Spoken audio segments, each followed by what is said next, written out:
They'll blanket you in Wi-Fi and profit off the radiation. Congregation collecting the people for that Satan. I keeps it blazing, cause I can read between the lines. I ain't blind, we unwind what they're really saying. Genetically modify what you're tasting. Don't need that cottage promise, so now you live up in your mom's basement. Redesign time so your mind is always wasted. Programmed to crave the basics. Keep the beta in stasis. Pay the state, kid. You're in debt for being born. Messengers are more than just the price for being warned. Don't be alarmed. Disconnect from their machinations. Stop subscribing to the folly of own nations. Bone breaking ain't the answer, cause they seek the ownership of souls. Spread the seeds and watch them grow. Break the chains of control. Break the chains of control. Sweet eternal balance of all that is good, true, and beautiful, friends. Tonight on this special episode of Rogue Ways, we are gathered together to celebrate the goodness in the world, empower ourselves more fully to gather and solidify the light, and commit to moving ever more solidly into the world we know exists, and we are doing that with a man who lives this truth daily, who has built community and connections in order to thrive, and who has brought us the reminder and the message of how to create independent thriving in harmony with nature. Christopher Gardner of Biocharisma is here to share his journey and skills in living life as it was ever intended and more. Chris, welcome back to Rogue Ways, and how are you doing tonight? I'm doing wonderful. That's such a great introduction. Thank you. Thank you. I cheated and I copied and pasted it from the last time we met, which I just tweaked it a little bit because it's all still true. But it's great to have you here. Ooh, let me go full screen there.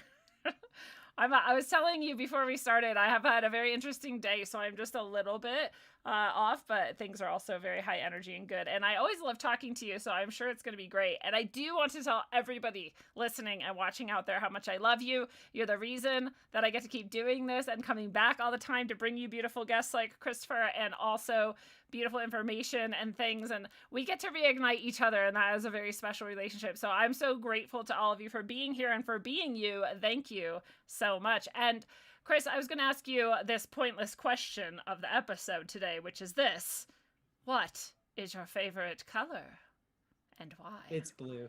Oh, it's so easy. I'm kind of boring, but there's so many different shades of blue. But that's true.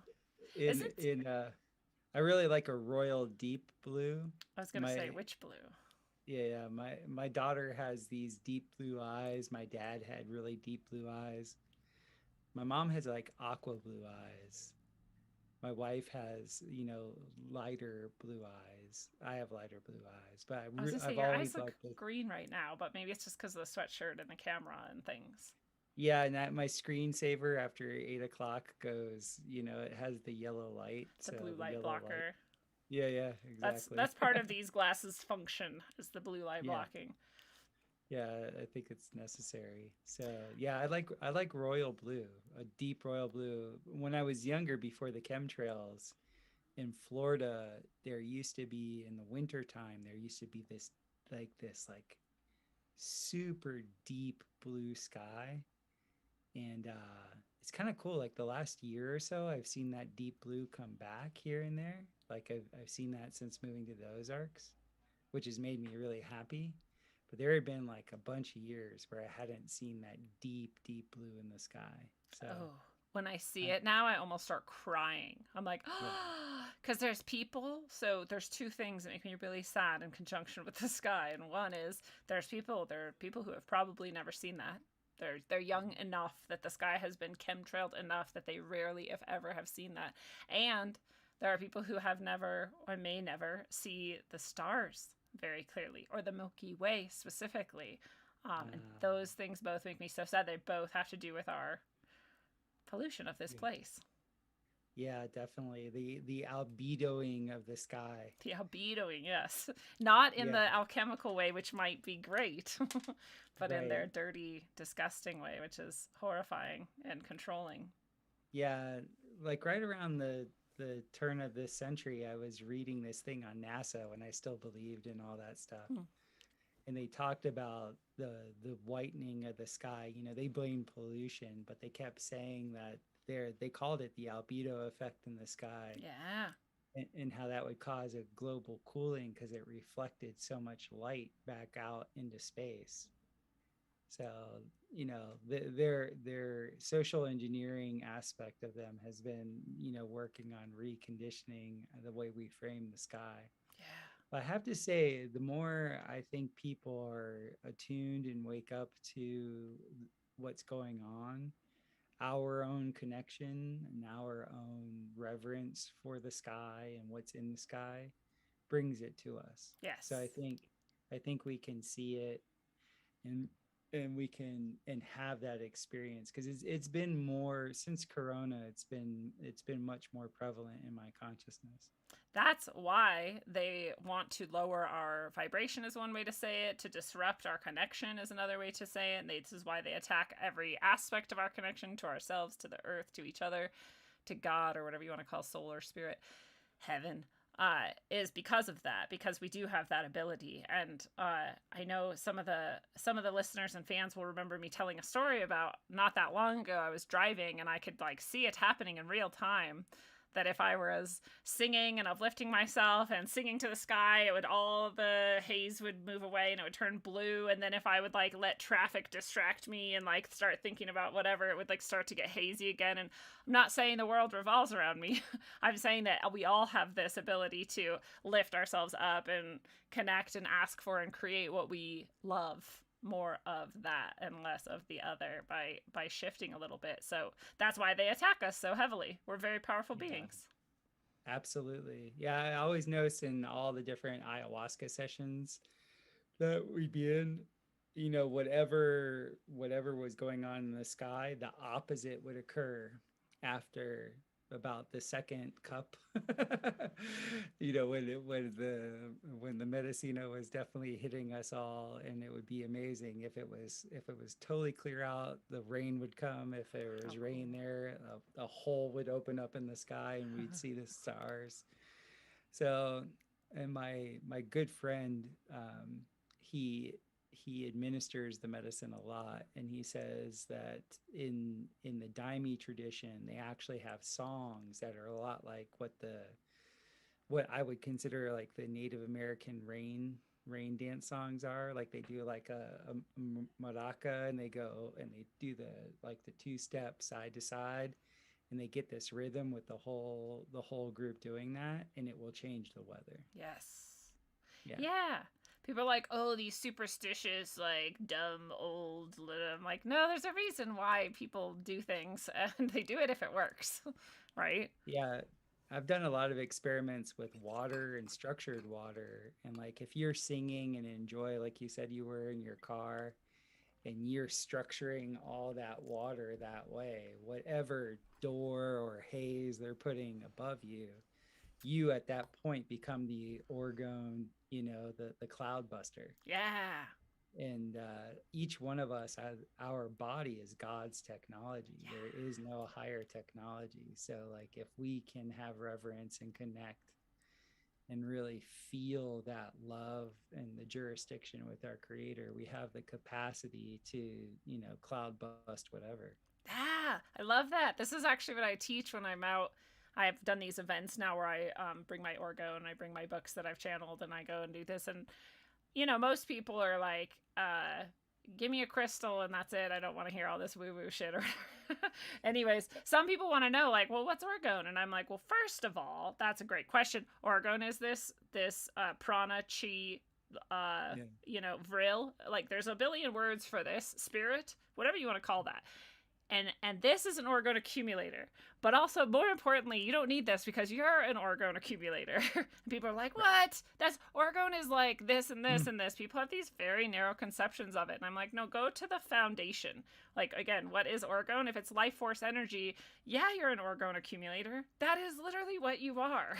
You are the accumulating life force and then expressing it. You're just a very powerful operator of it. And the orgone accumulator devices, they can help you do even more. That's cool.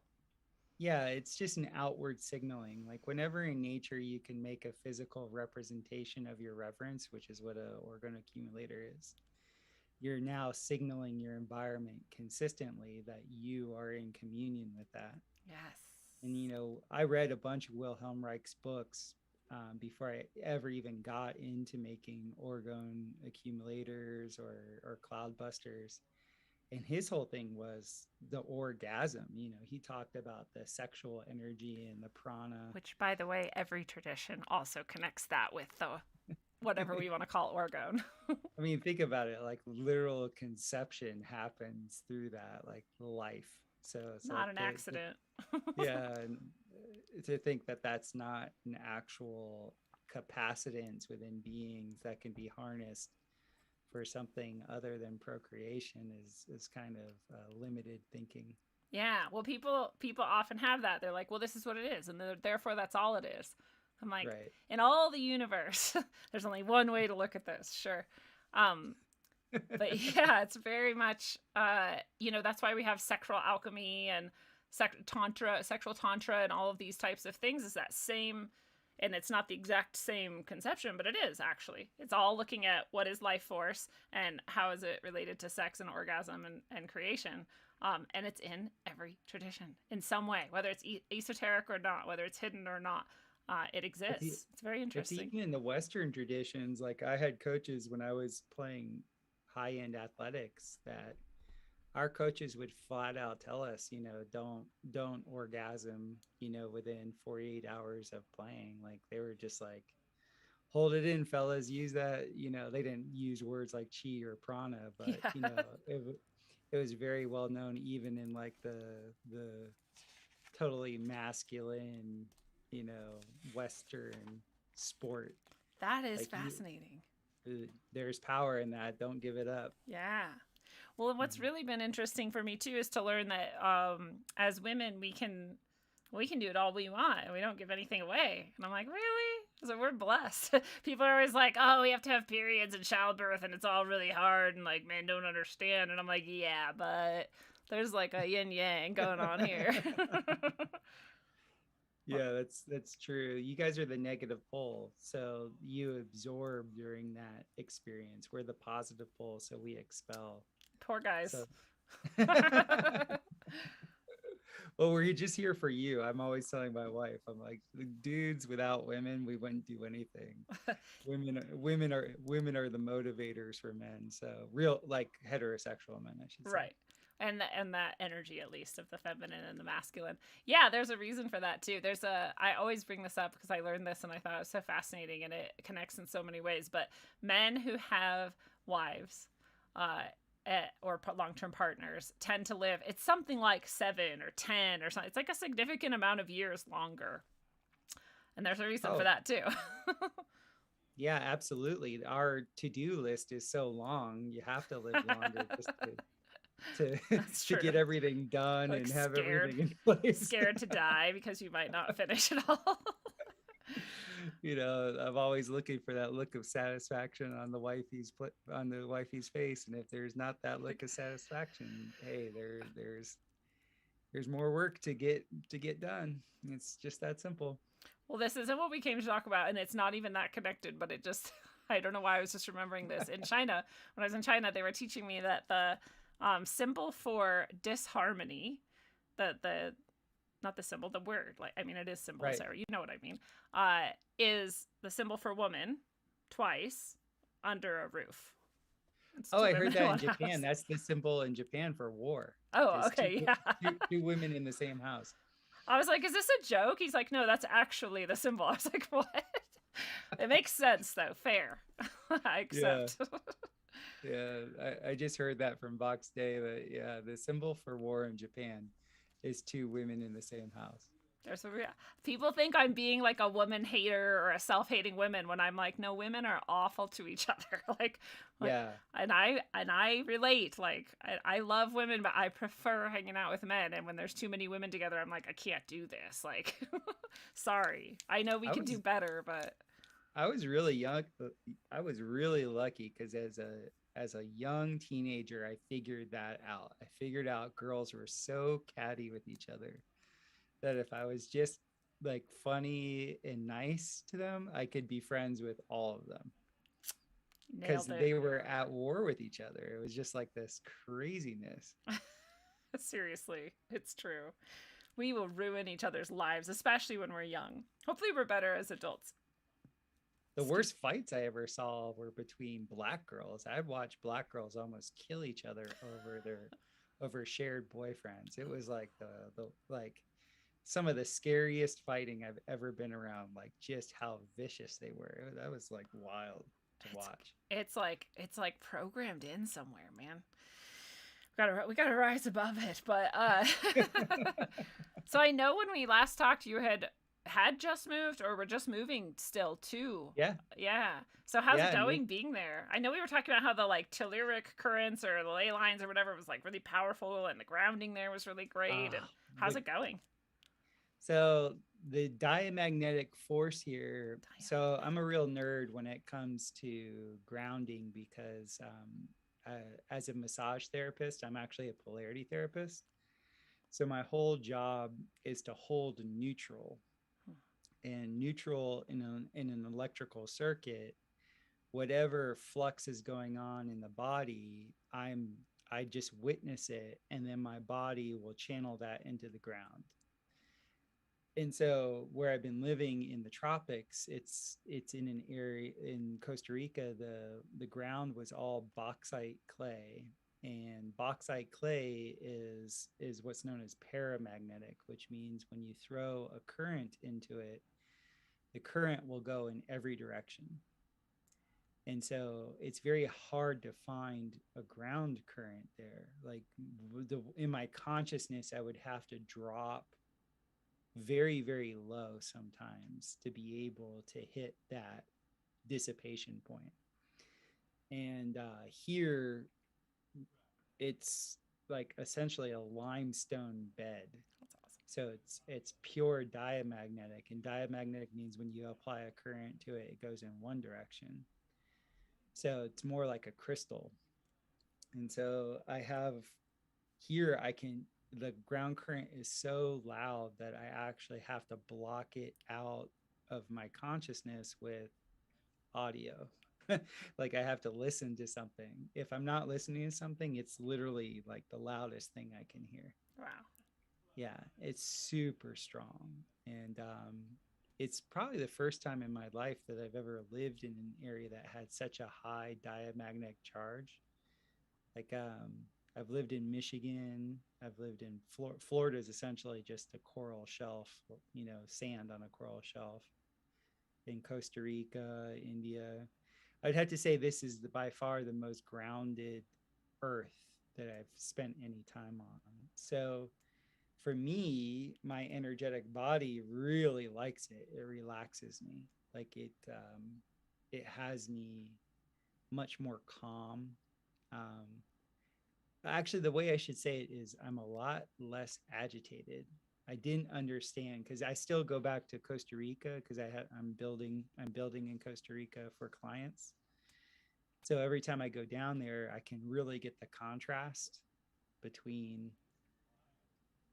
I can just really feel the difference between the two areas, and it's the my body reads paramagnetism as like an agitation. It reads it like through like almost like a tingling, like a heat tingling without any heat.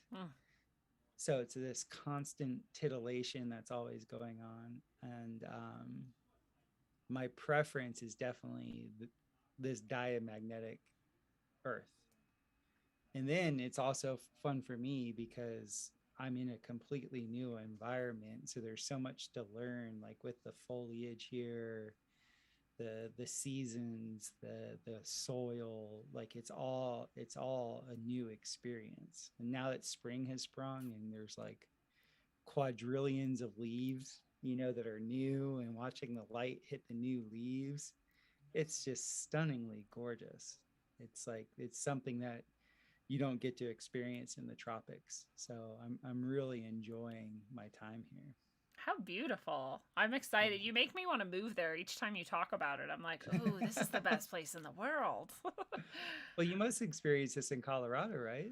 Yeah, spring is springing still. It's half the things are still barely or not yet even budded, and then like things are still half dead, or like the grass hasn't fully come back unless people are really on top of it. Some people's yards are amazing already, which is crazy for me.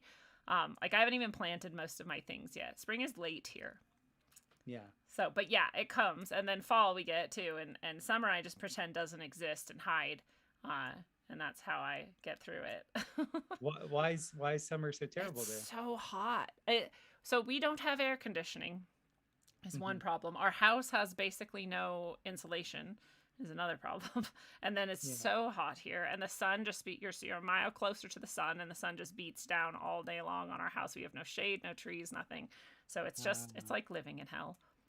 We uh, we've got air conditioners now and other things to cool off. We have 3 actually, like ones that we move around, but our house mhm. is only like 700 something square feet. So we Right. already have no room, and then we pull those machines out and turn them on, and there's just like really no room, and it's still hot even though those are on. And Hmm. yeah, I can't wait to live. I grew up in Washington where we don't have heat. There are no air conditioners, so I'm just a different world for me. Uh-huh.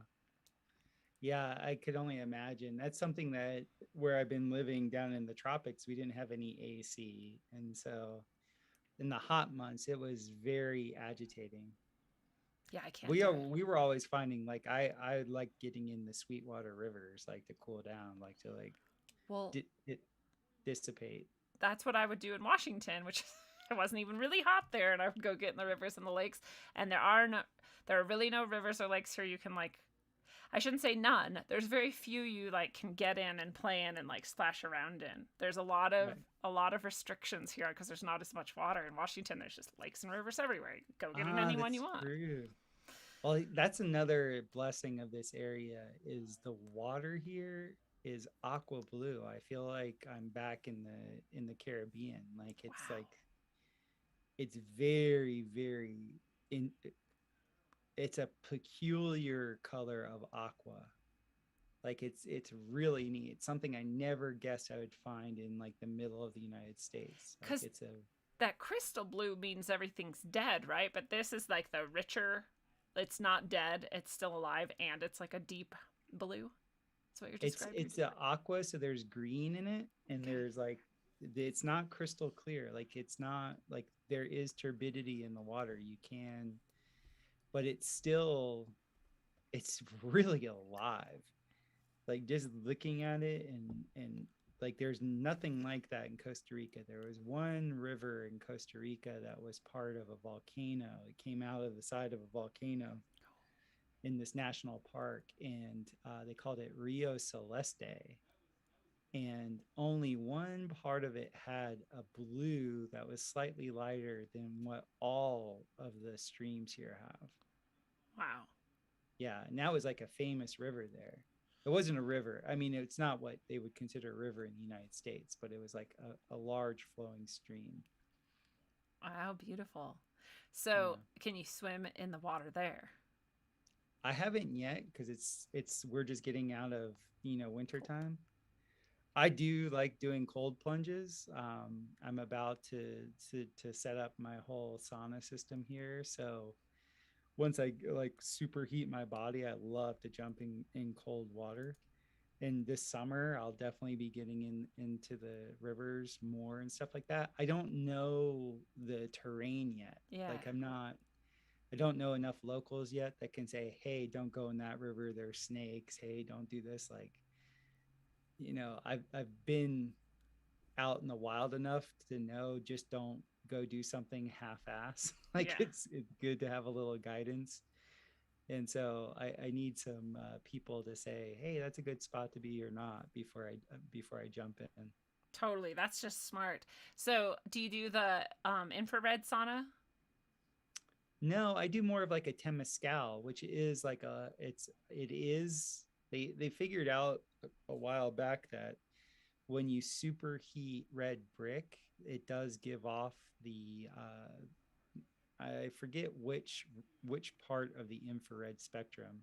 Wow. I think it gives off the low infrared spectrum, the one that really turns on your mitochondria. So that's my jam. Like Cool. I usually make like a something that looks like what a sweat lodge would be, Hmm. like a little mini dome. And I build a thermal mass heater, and at the base of the thermal mass heater, I line it with red brick. So when that superheats, that emits, the heat into the cave, the above ground cave, and then I can throw water on it and stuff like that and get steam if I want. Talk about the wisdom of our ancestors again for the second time in this show. There's a reason why we heated rocks and hung out with them, as they gave us actual medicine.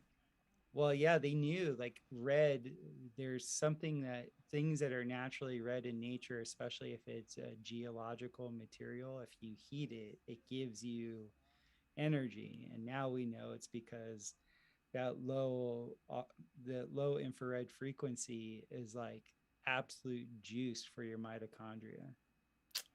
So cool. Yeah, it's really, really neat. And so I've had some really transformational processes in sweat lodges and temazcals. And I've had the chance to build temazcals in Costa Rica and in Spain. Cool. And I build some buildings with clay too. Like, I got my chops in building with building, being what's quote unquote natural builder. So I built a lot of things with red clay. And in the last house I built for my wife and I made sure that the headboard wall behind us was essentially an all clay wall. And there in the tropics, we called it bareke. And that's where we took like a bamboo and made a weave out of the bamboo and then stuck between it the cob. And the cob was a mixture of clay and sand and coconut fiber. And then that would solidify the wall and then come over it with a white lime rapeo.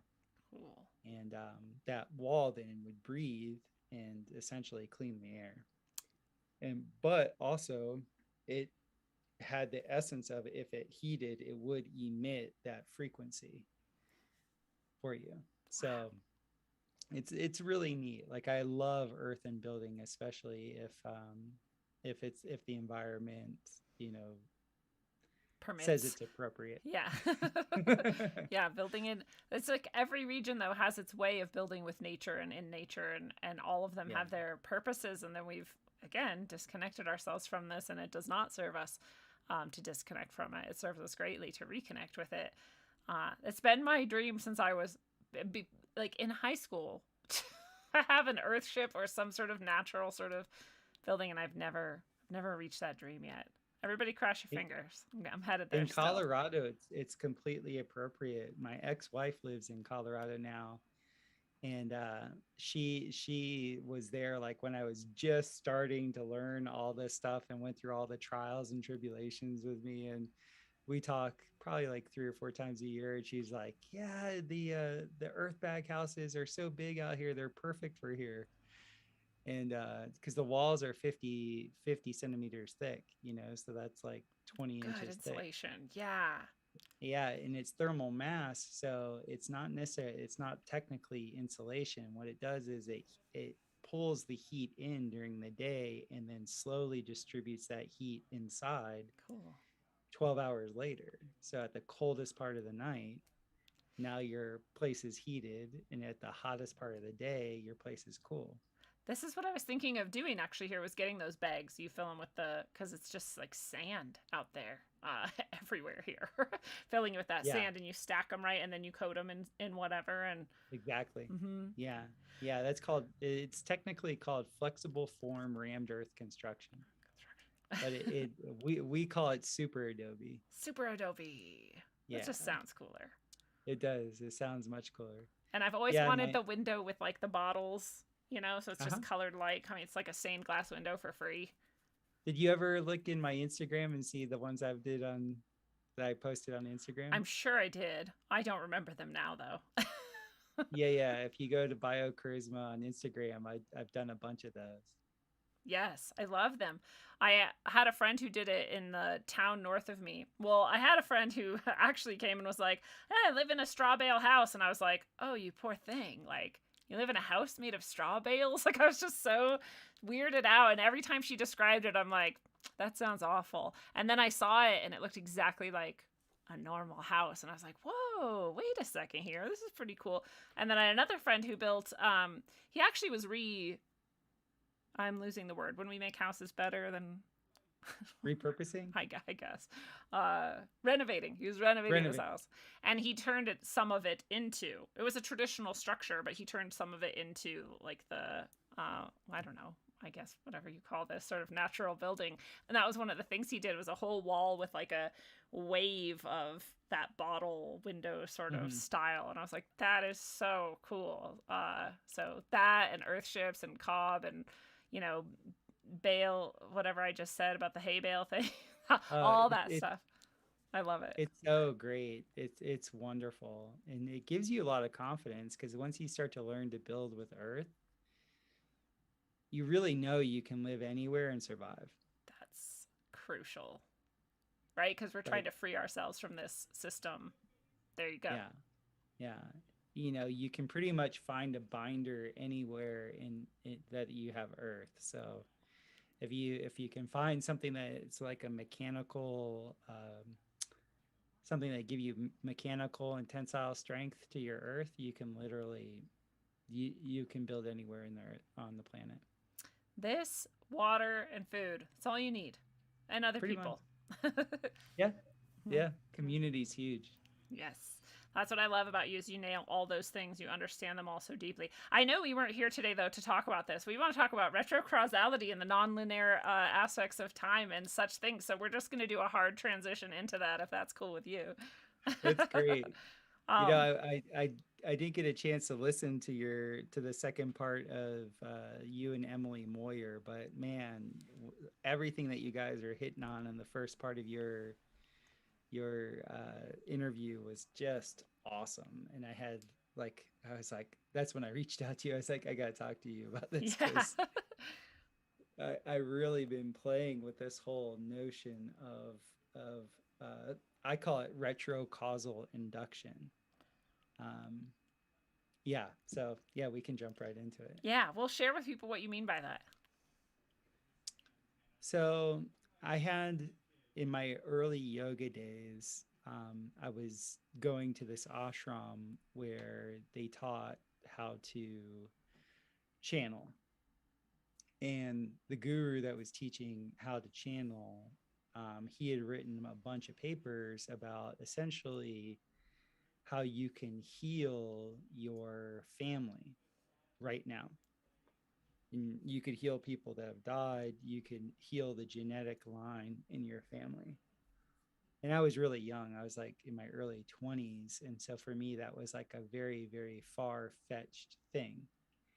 But what he kept talking about in the Raja yoga circles, and I read this from like after I read him and then experienced the channeling, I had read probably a good 20 to 20, like maybe up to 24 different books where they inferred that time is nonlinear, that time appears linear, and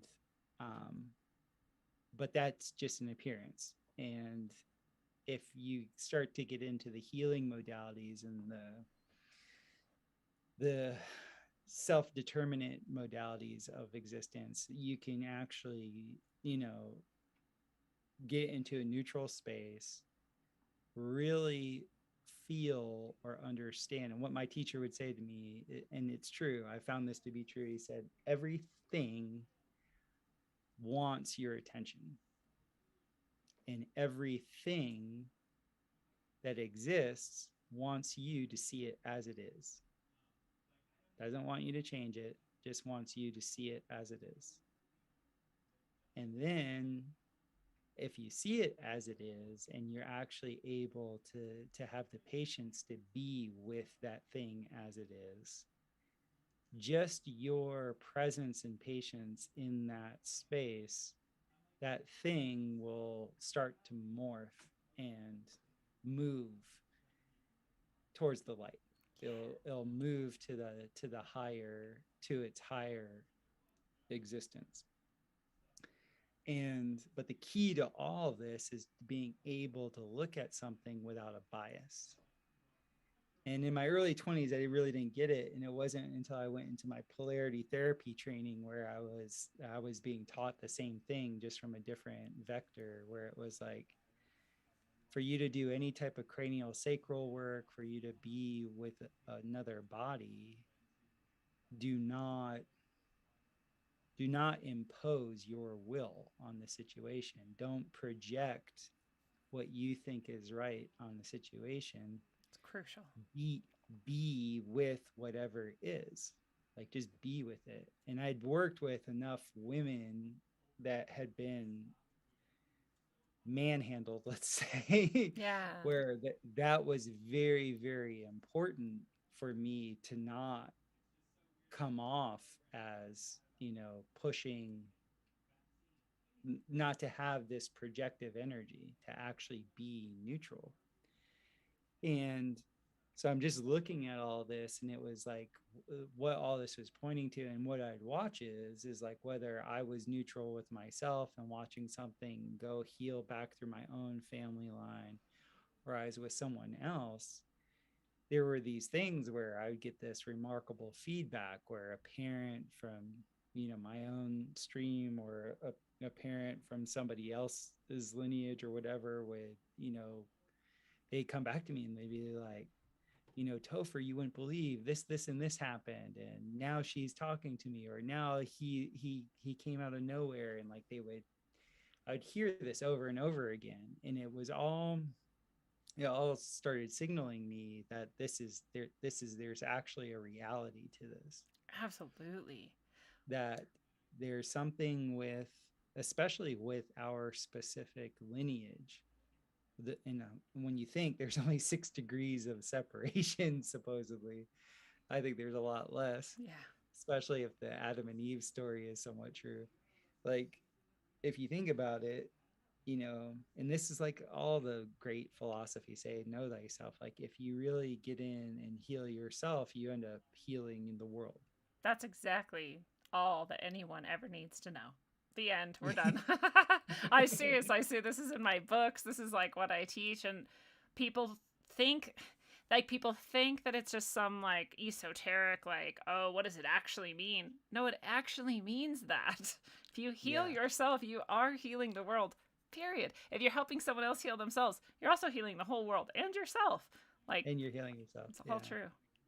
And there is no spoon. So No. how this goes with time is,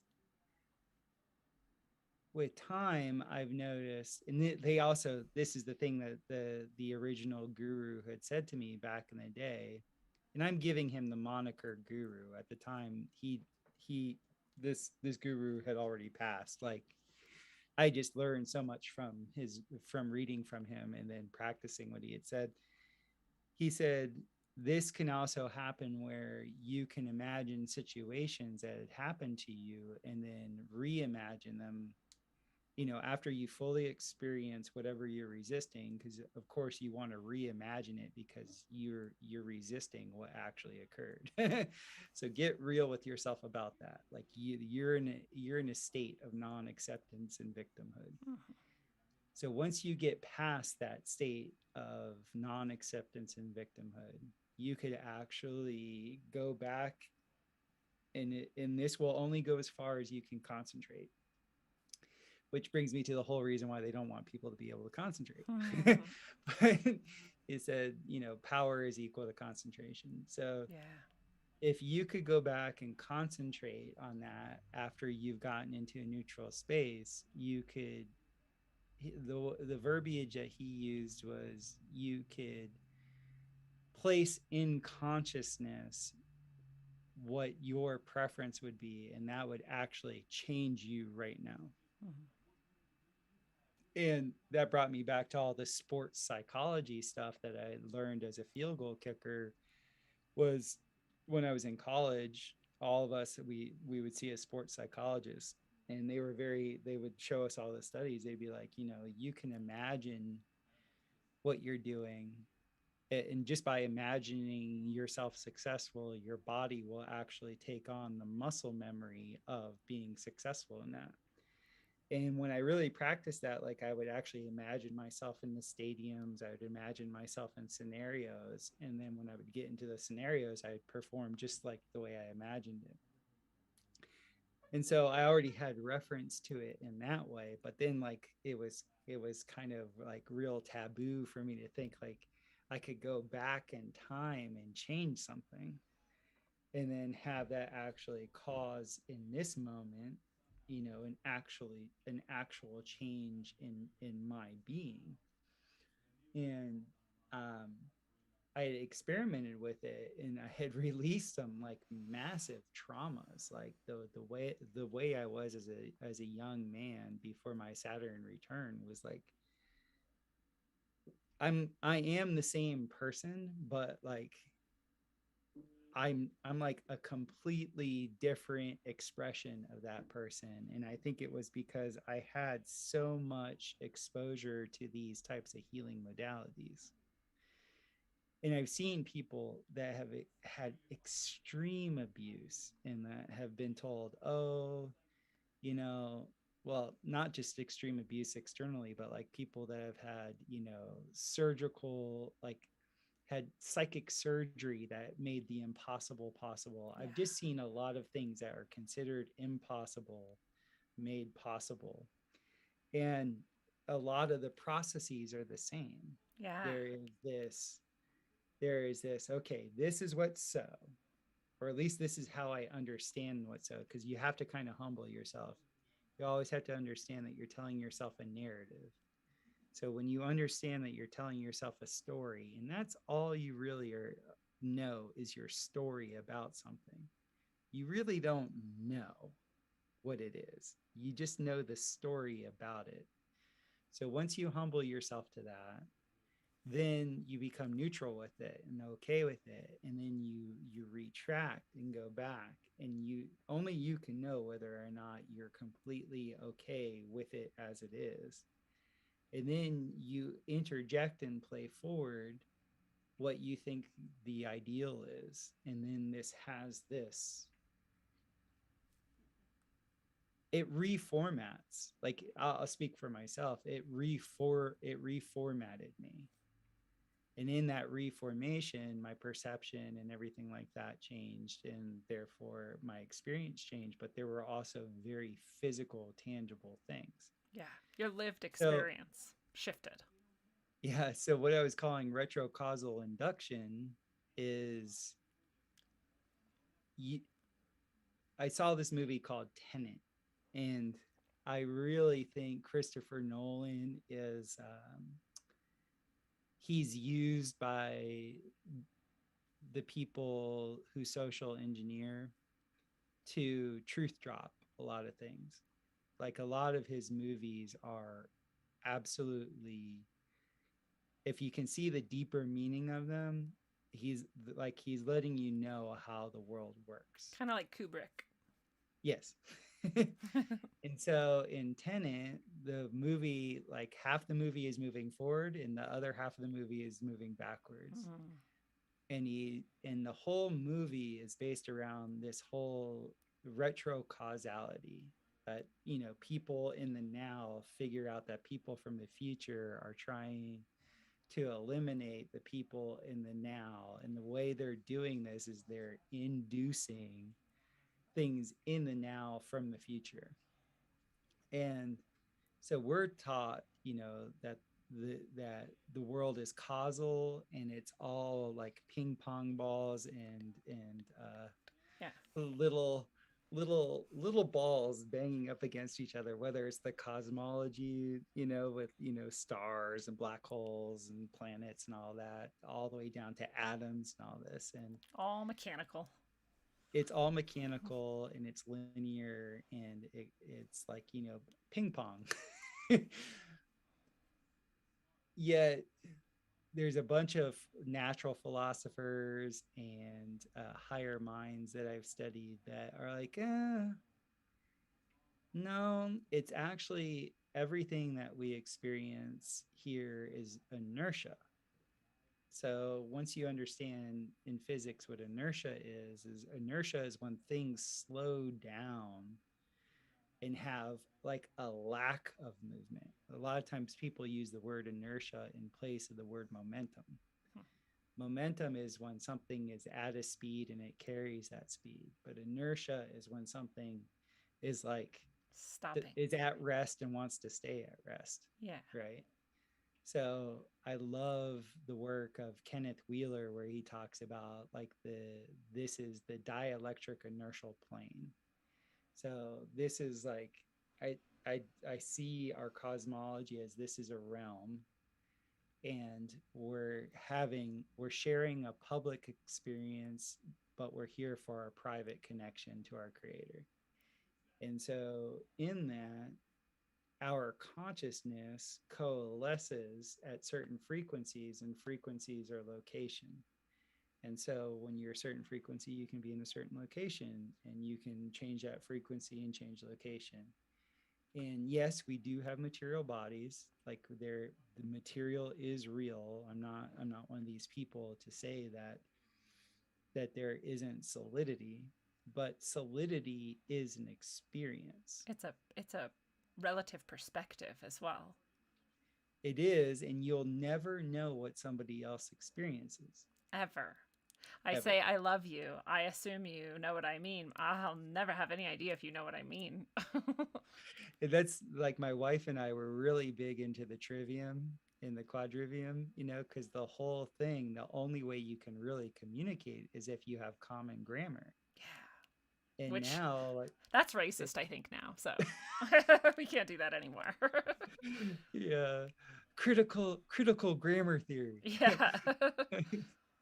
But the whole thing with that is like, in classic argumentation, it's not even worth getting into a discussion if you guys have different definitions for things.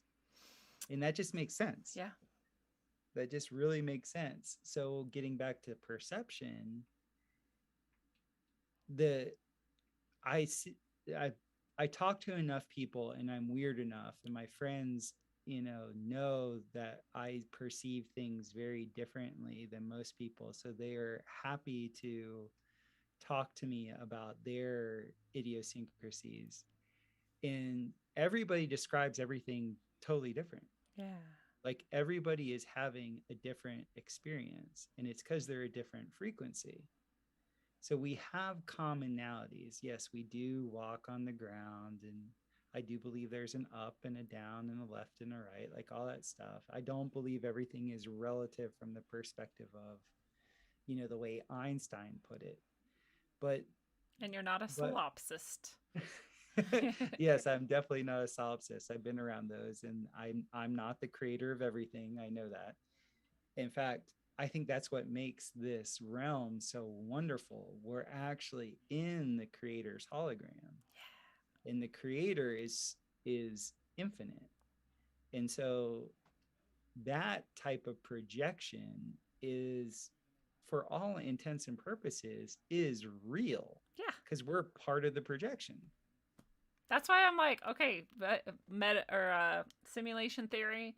I'm like, yeah, I don't care though, because the simulation is reality then, and this is what we're doing here. Either way, my experience is the same. And people are like, but how do you know it's not a trap? I'm like, because my soul is immense and powerful, so I'm not trapped. I never could be. And that's just what I know. Sorry if you don't. Hope you feel better soon. Precisely. So like I just started writing like all this down to gather my thoughts about the cosmology that as I see it. And can I mention a really quick thing? One of my first book that I channeled and wrote, a fiction novel. My first channeled book that I wrote was a fiction novel. And one of the entities that came through that I later learned was a real being that people call Cernunnos. He was saying to one of the characters something, and he called a person an energetic location.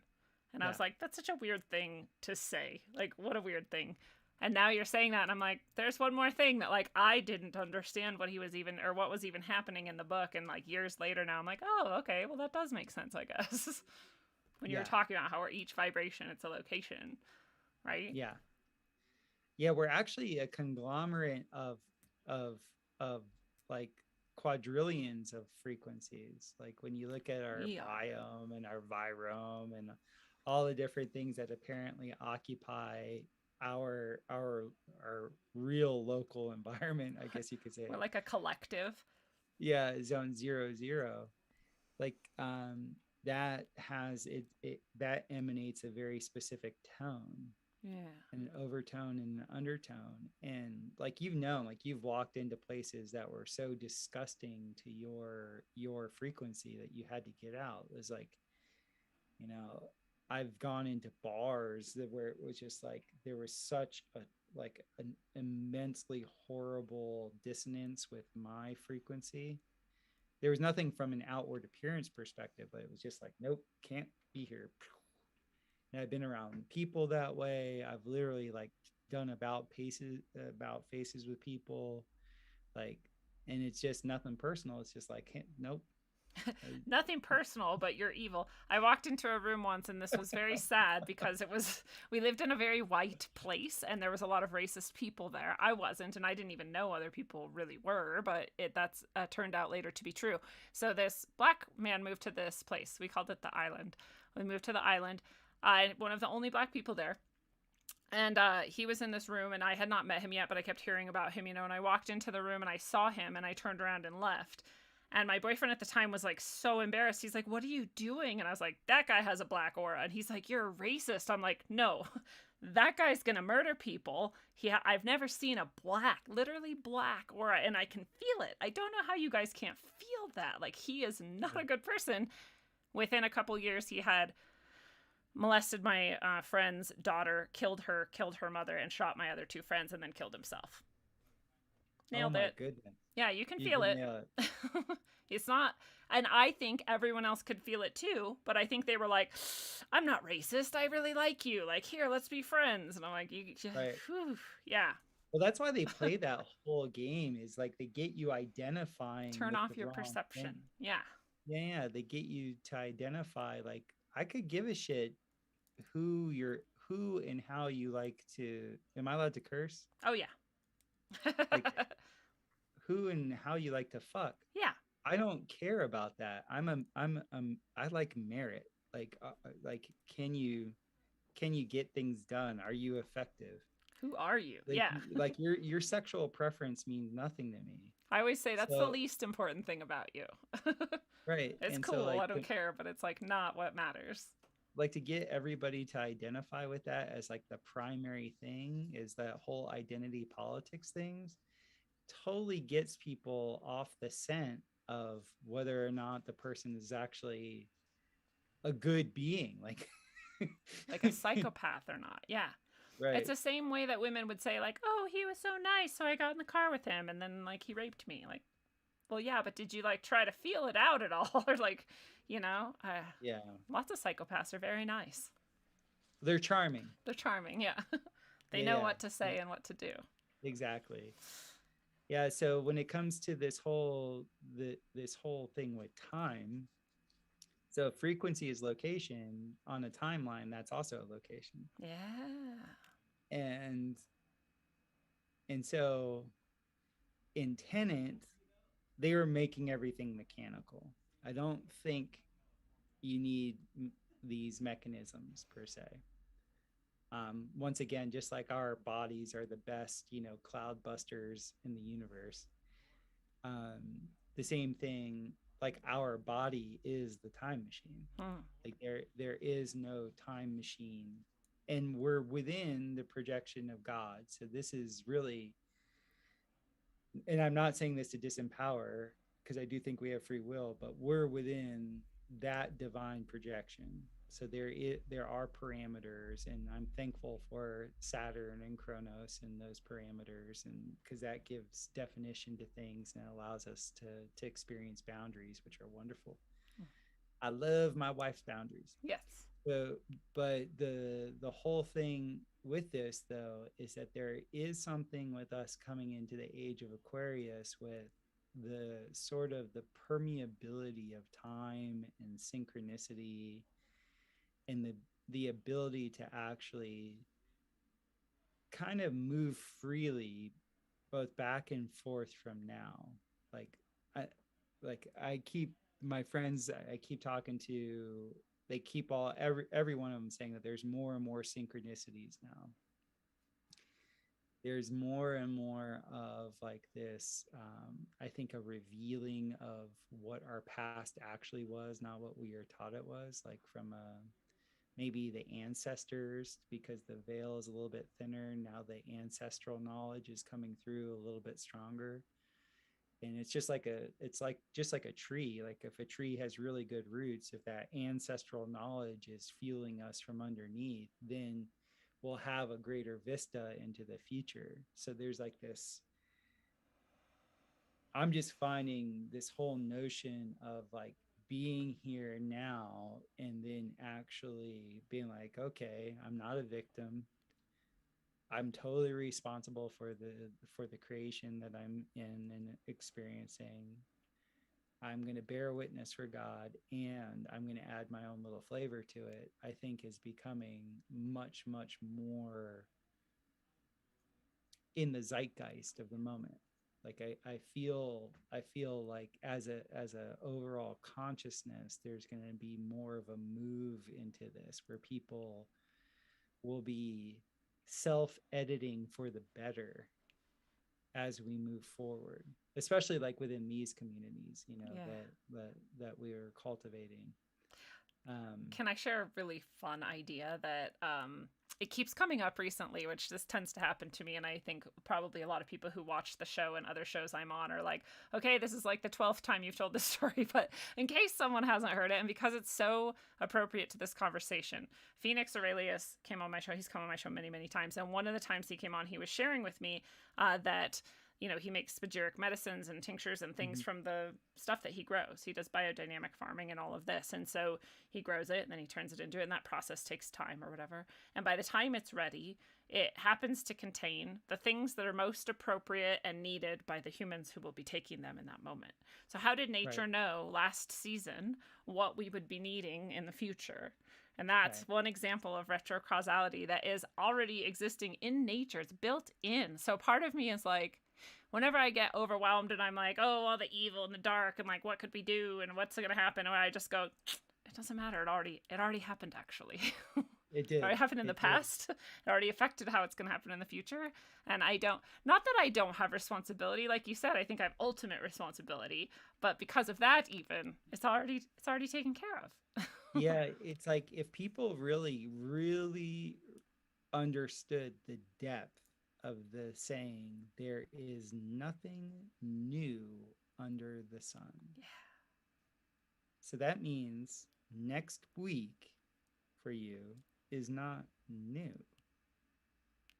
The end of your supposed physical life is not new. Nothing is new under the sun. This has gone on, this has happened, and this has I just keep feeling deeper and deeper for myself.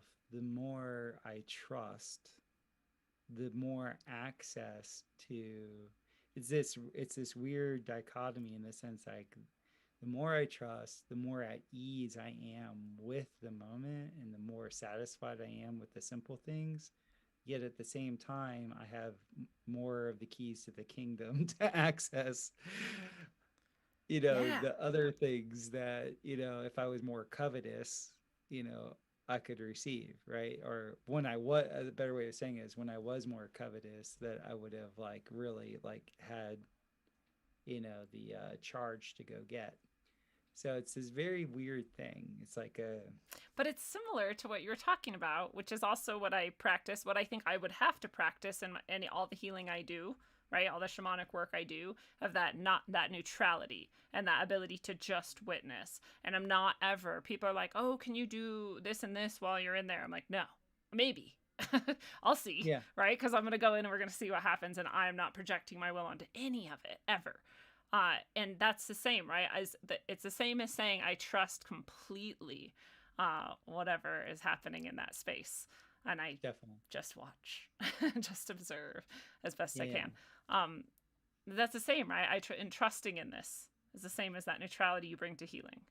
Yeah, I mean, it's like thy will be done, and it's also understanding that thoughts are things. Everything is a thing. And I don't want that to sound animistic. It's just like, if it exists, it exists. So respect it. And like everything that exists wants respect. And so my wife and I are taking a law course, our first law course, and it all boils down to being honorable. And what does being honorable mean? It means that you give an option other than no. So that to me is respect. That's essentially just saying respect, like have respect. Like just because you disagree with it, and you could be absolutely right to disagree with it, doesn't mean you meet it with no. You meet it with and or. Yeah.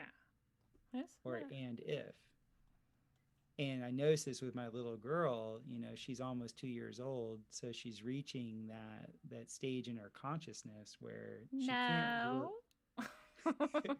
she really can't express exactly what it is that she wants, so she gets super frustrated. And so she just will repeat and repeat and repeat things. And for like, it was a little over a week where I was saying no a lot to her, and that would just piss her off, and she just get.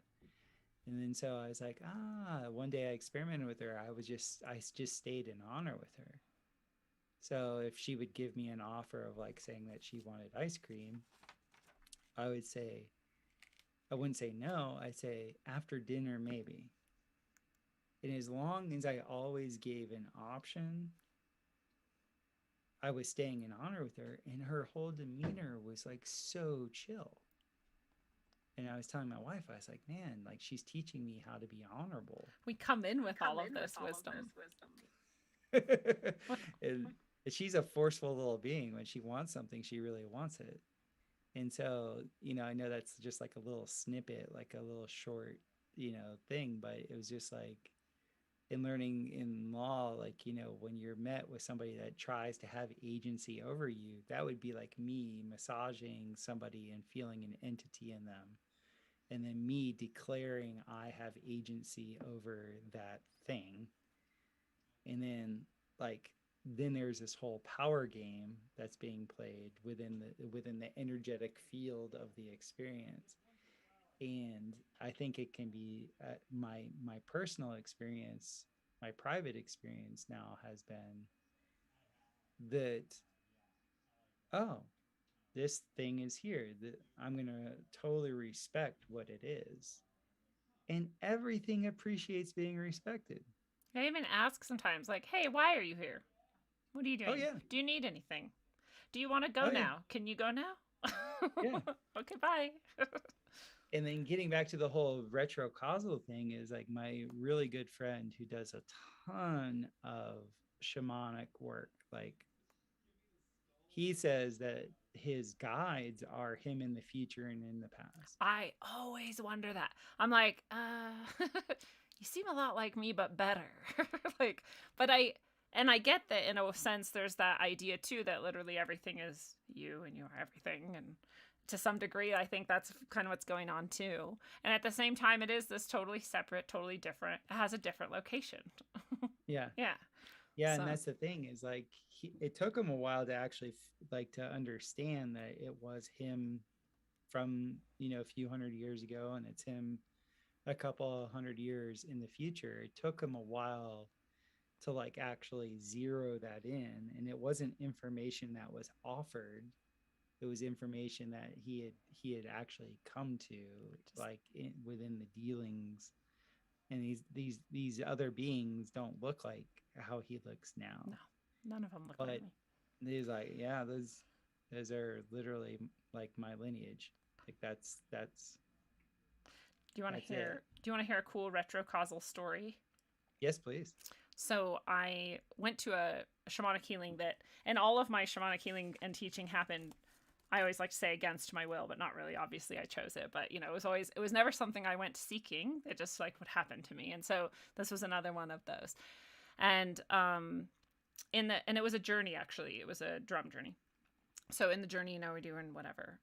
No one told me, don't go inside of another being. So this being opened a door of a tree, and they were like, come into the tree quick. And I was like, oh, okay. And I ran in, and the door closed, and I became completely unaware that anything existed at all, including myself. I don't know like how long I was in there. I know that at some point something like felt really strongly like it was calling it to calling and calling, and I had to like stretch and force myself and work really, really hard. And I finally like could open an eye, and I looked up the tree and I saw a huge eye looking down at me, and making eye contact with it shot me out of that tree and back into like the journey that I was supposed to have been in all along. Right. And I got to continue going along. And when I came out of it, I was like, everyone was telling their happy stories of everything was good. And I was like, I don't know. I like went into a tree and I think I got stuck there for a while. It felt like literally forever. And then and the shaman lady was like, oh my God, never go inside of anything. And I was like, well, I mean, you could tell me that before we do the journey, because obviously that was a huge mistake and a problem. So lots of different things happened. Years later, probably 5 or 6 years later, I'm at a random kind of party and event. We're at a fire. Someone does, what's the one? Salvia. They do salvia. They go into their, you know how it's like a minute basically, and then they're back, but to them it was like 20 years or something. So he comes back from this and he looks at me and he goes, I saw you. And I was like, oh, cool. And he was like, you were at the bottom of a tree and I looked down and saw you, and it sprung you out of a trap. And I was like, what the fuck? Oh, that's so cool. So 5 years in the future, he time traveled back to spring me out of something that I couldn't have gotten sprung out of unless I had already been out to meet him in the future. Yeah. That is awesome. That was crazy. That is so good.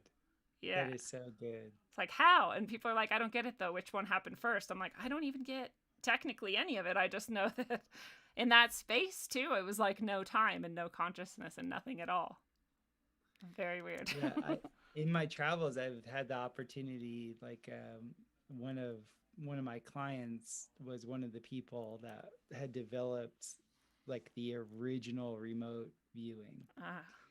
And when he was a general in the military, he said that they had gone through something like 12,000 cadets, like looking for people that, you know, could actually do this system.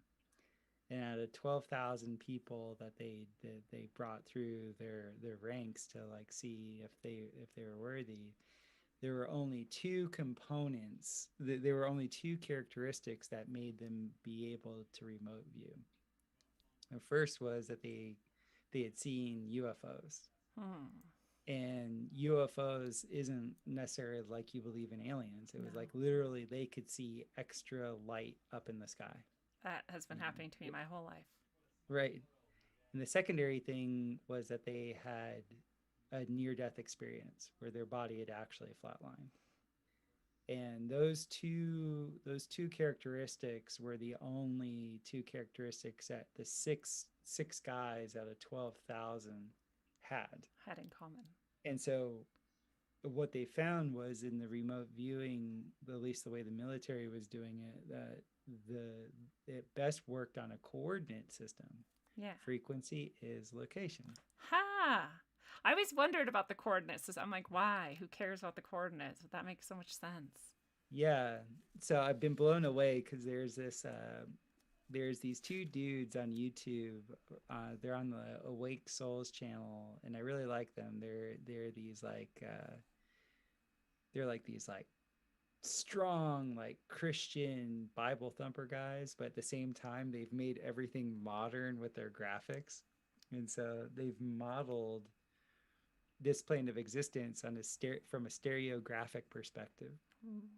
And he brought up, the one guy, Jason, brought up in the way they did the modeling is that they show that it's a coordinate system where there isn't a scale.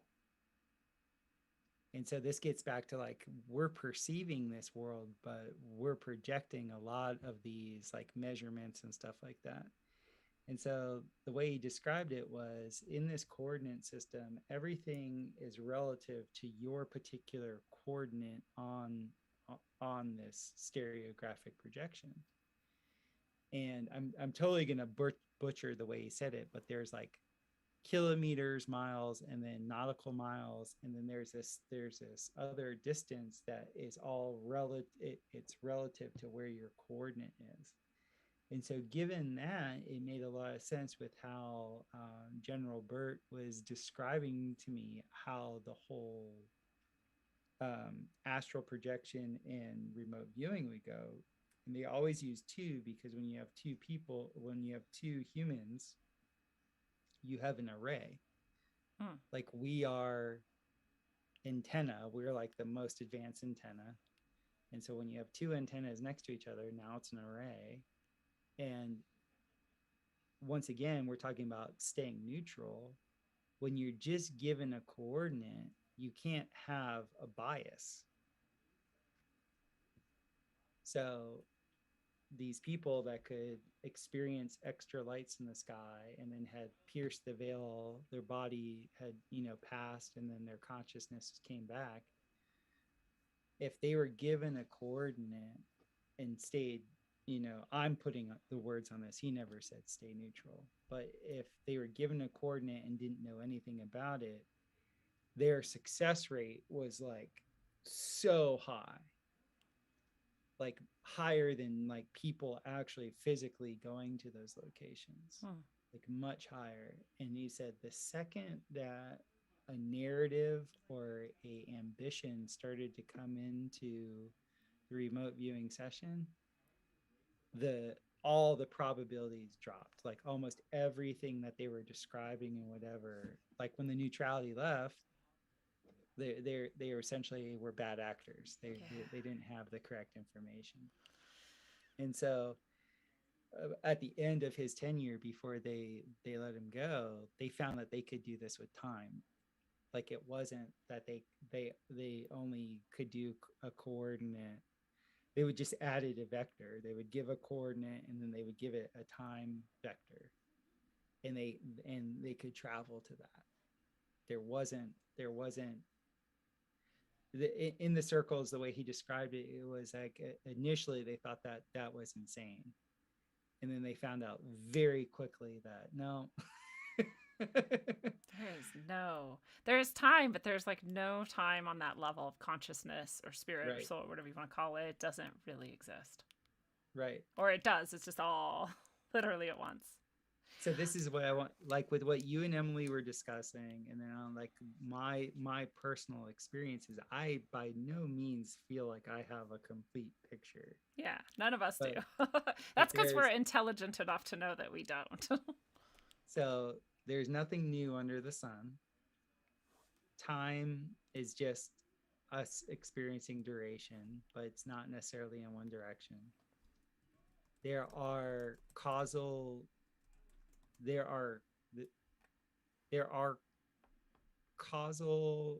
effects that can happen before a stimulus, and essentially you can vector anywhere with frequency. So then what is this place that we're in? Well, like, what is this? When you're talking about too, like the antenna thing as well, right? That can call in whatever energy as well. It's like we can be our own coordinate and whatnot. And someone in the chat, Lindsay, is asking, is our DNA acting as antennas? Well, like literally our structure is antennas, and it's called the Jedi in some, which is really interesting. In some conceptions, that we're built in the same way that antennas are built. Our physical bodily structure is an energy antenna. We literally can call energy in and send energy out and vibe with each other and share energy. And this can explain so much. But I'm like picturing us like in the rain dance. Like, let's all get together. Let's turn on all our antennas. Let's use sound and all sorts of energies that we can accomplish with our bodies and create this field, and call in that energy from outside of ourselves as well. It can come from anywhere in the hologram to this location because we're giving it the signal. Am I explaining that well? No, you are, because like the very first person that I was studying, it's called Scalar Interferometry, which is like, you think of interference geometry. It's essentially the study of optics, right? So when I say military, it's not only the military, but the person I was studying this from was a military guy, Lieutenant Colonel Bearden.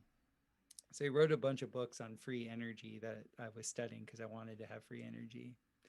And he was talking about, this extra aspect of our being that the military knew about since the 50s, where they knew the hemisphere of our brain creates interference patterns, the scalar interference pattern, which is actually what we experience. And so they, in the 60s, had learned how they could engineer the scalar domain. And the scalar domain engineers what we consider the physical domain. And so when I was reading this was reminding me of my first Raja Yogi guru, where he was talking about the subtle controls the gross. That's just another way of saying it. Yeah. The scalar domain engineers the physical domain. And so in that, like, there's this whole way in which, we have limbs on either side, and then our brain is split apparently, and there's two sides here, and how our mind actually forms things. Like from an auditory perspective, it's taking, the hysteresis on one side relative to the hysteresis on the other side, and then it tries to make it coherent in the middle. But we're actually not getting what we're experiencing isn't the real hysteresis in our environment. And then when you actually start to understand what light really is, light isn't photons. It's not billiard balls flying through space with zero mass. That's not what light is.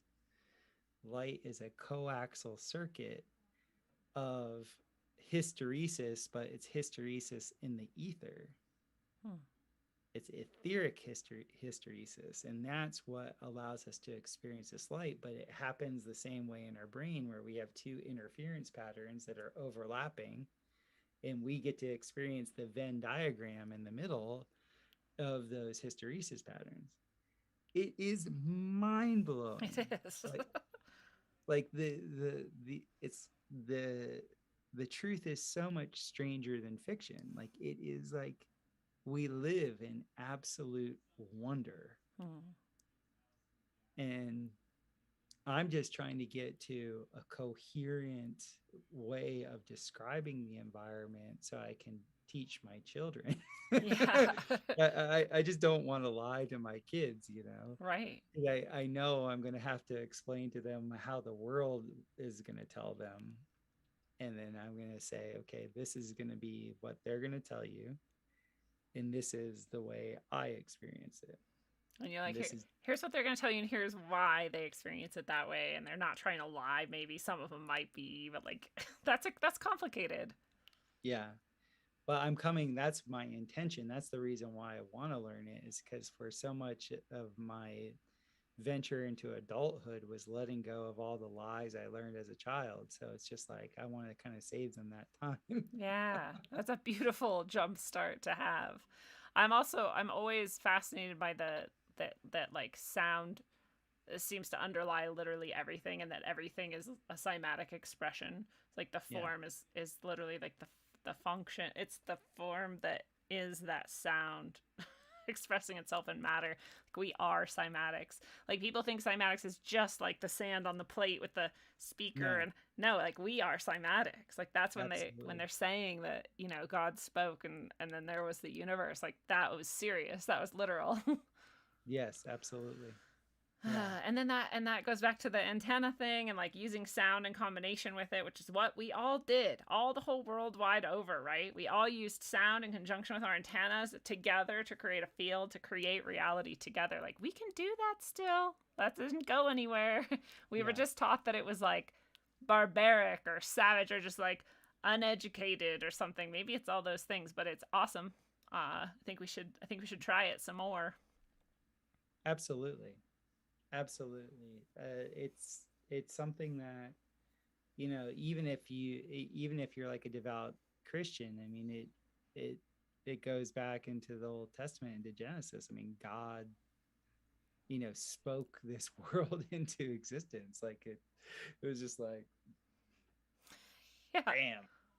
The So hologram is a cymatic it definitely form. Yeah.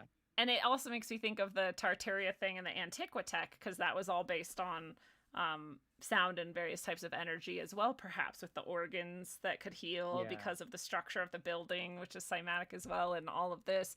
And and it reminds me, you were saying something about the tulpas and history revision. What did you mean about that? Did we already talk about it? Today? Yeah. We didn't talk about the tulpas yet. Yeah.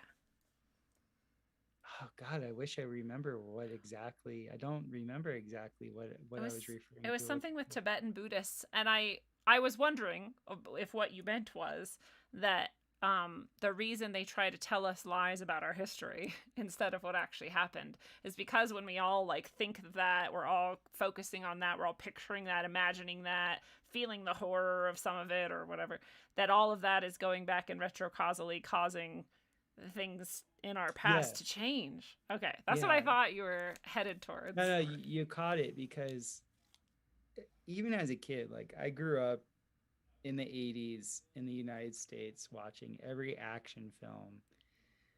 I was into violence. My childhood was violent, not like crazy violent. Obviously I survived, but like when I tell, teenagers now, like how my friends, like how we related to each other, they look at me like I'm literally a barbarian. Like we would hit each other for fun. For fun. I watched boys do it. I was like, you guys are weird. Yeah. And there was like, and no one saw anything wrong with it. Just toughen them up.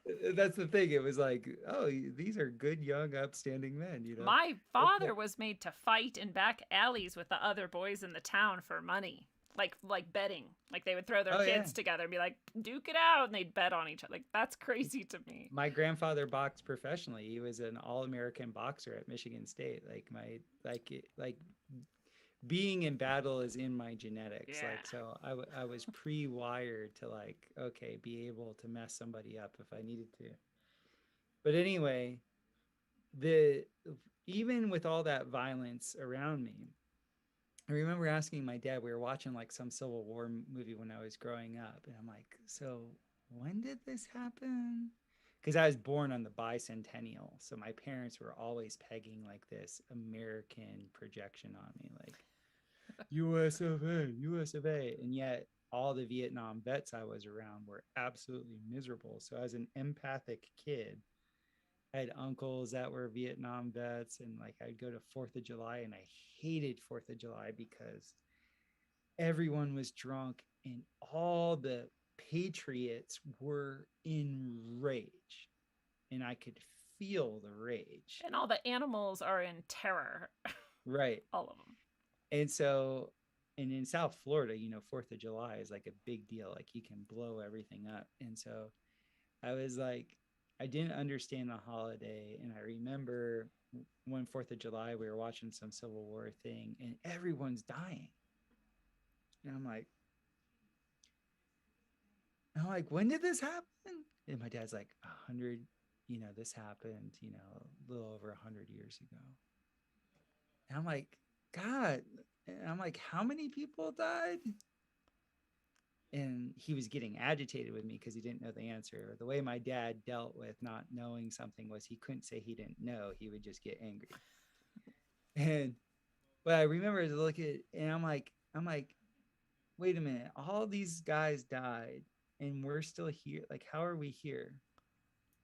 Like, what? Like, how? I don't, like, you're saying all these people died. And then I remember learning really early, because where I lived in South Florida, they had a really big Jewish population. And so I was getting the Holocaust in my ear, like from day one. And I remember hearing that and I was like, wait a minute, hold on. Just calculate this for a second. Yeah. How many people? Like, everything I was taught about the absolute carnage of our history, the Viking, the Norsemen, everybody, I'm like, how are we here? Like, how could everybody go? Because I had been in fights, like I had been in fights, just little fist fights as a boy, and I'd see the utter devastation that just a fist fight, let alone somebody getting shot, let alone like, death. And like, so for me, it didn't compute. Like I was how like how are all these people dying yet there's people now? Like, how does that happen? And so when I was thinking from a retrocausal perspective, and then I don't know, I don't know if we talked about this last interview. My grandmother in her house had this beautiful family picture of my family in Pittsburgh, Pennsylvania, at the turn of the 20th century. And everybody is just dressed perfectly. All the women in their dresses and like everything, the blouses come up to their, like the perfect hats, like high cheekbones, just the men were all dressed to the nines, just perfectly, like everyone was fit and beautiful.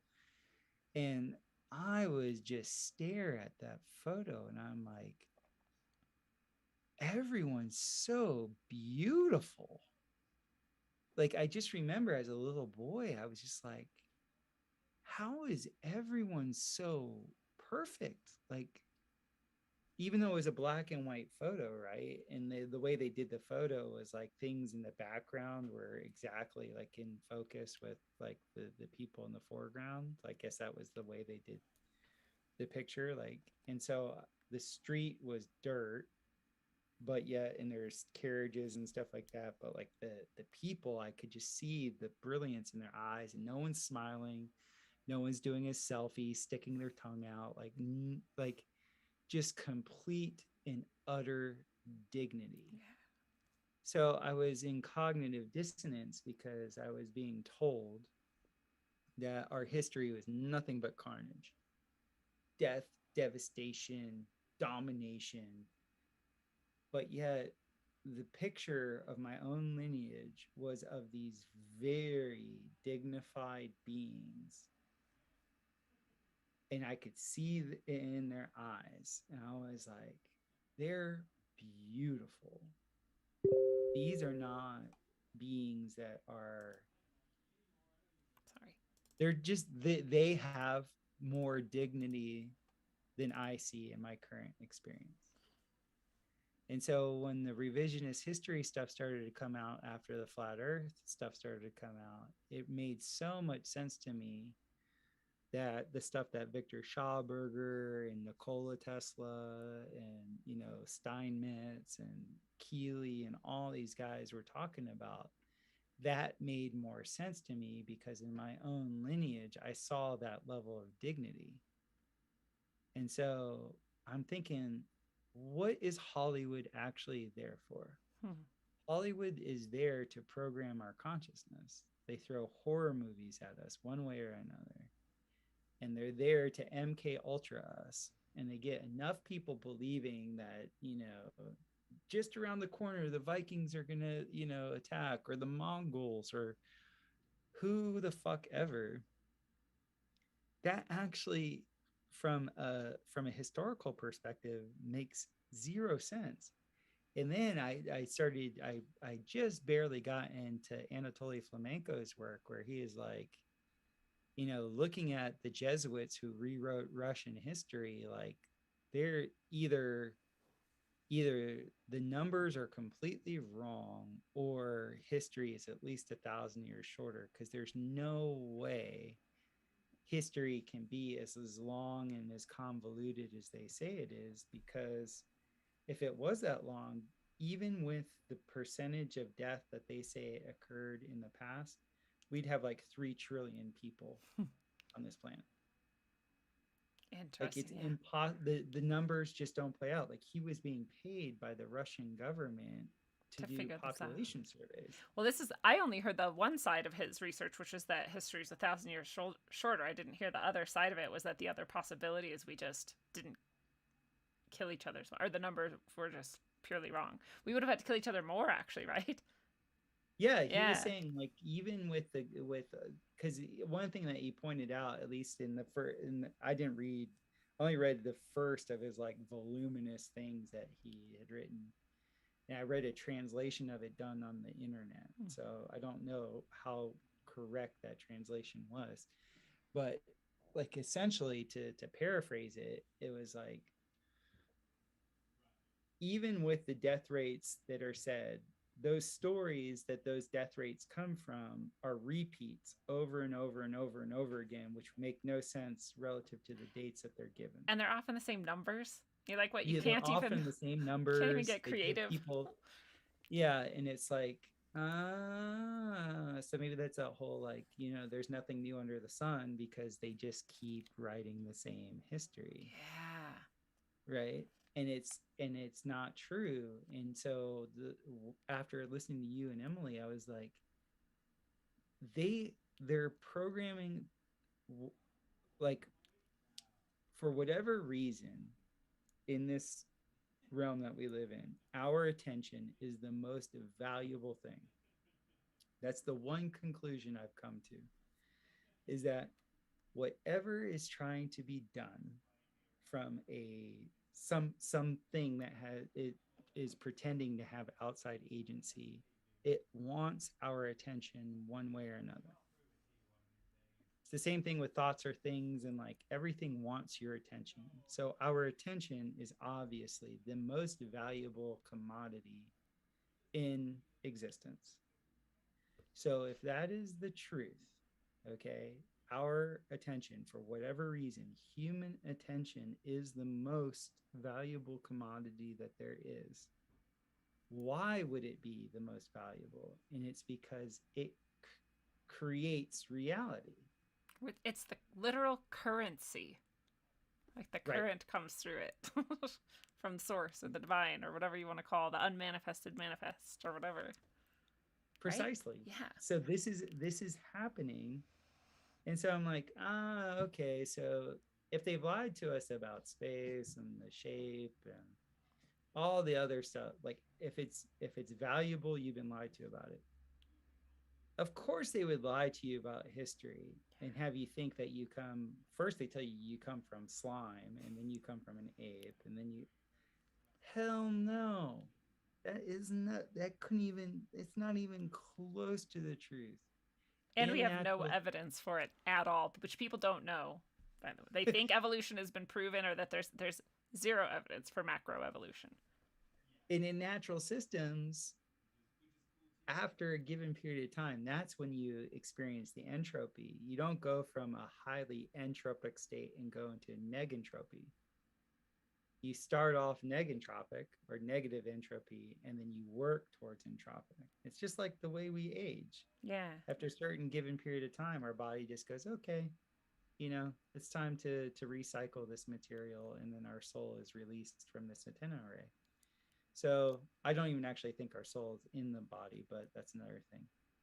It's projected. It's like attuned or something. So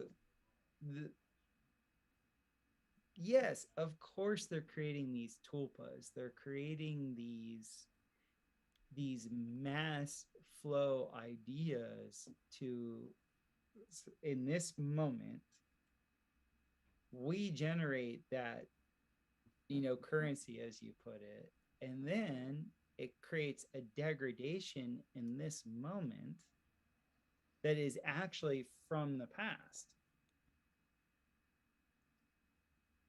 It's absolutely wild. It's pretty genius too. And look at how they'll enforce it with force. So like if you go, remember how pissed off people got when people started talking about flat Earth? Like they lost their minds. They were like, what the fuck? Ah! And I'm like, why do you care? Like, why do you care if someone else is questioning the shape of the Earth? And they're like, well, it just, none of the reasons make sense. But like the force is being like, shot through individuals at each other to keep people in line because they need your attention so badly. They need you to believe this so poorly or so badly, and people are reinforcing it for them. And we see that over and over again. Same with question the Holocaust. Try it. See what happens. People will lose their fucking minds. Why? What damage does it do you for me to just think about a thing? Right? Why is it so? Why do you have to threaten jail against people who merely consider other options? Right? What does it hurt you? What would it ever hurt you? It's insane, actually, how much force we have just against our minds, and then how we use it against each other. We've been trained into this. We've been MK Ultra'd into it, like you said, to hold it against each other too.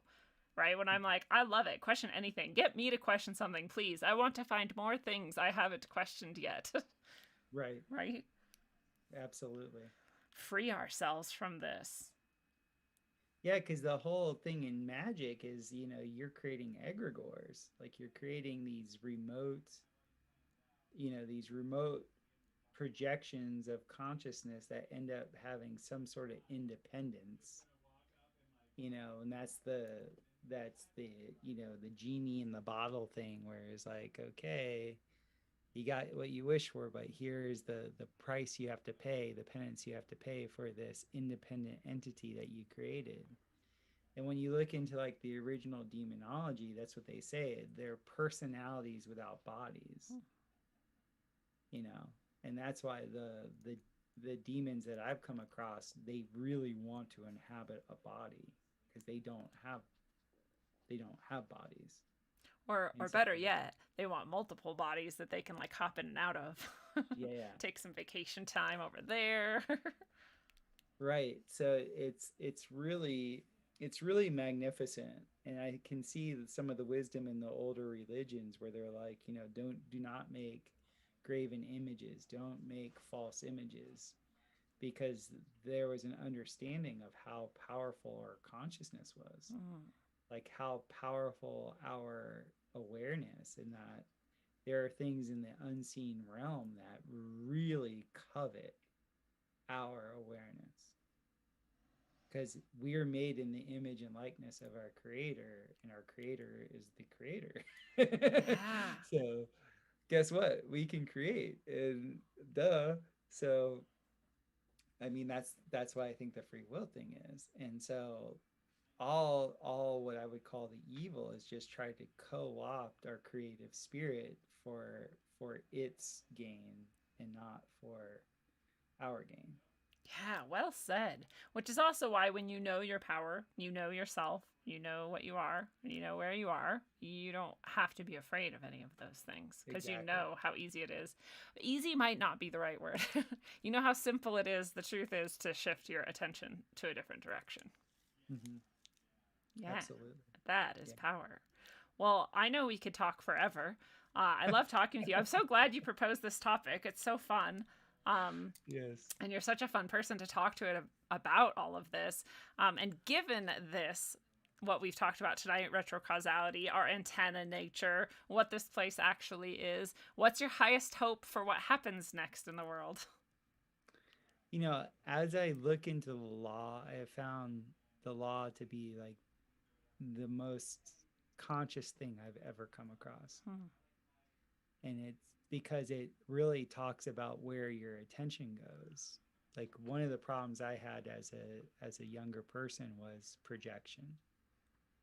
And because of the different traumas I had, I would project the worst out there. And so I had a very adversarial relationship with a lot of my surroundings.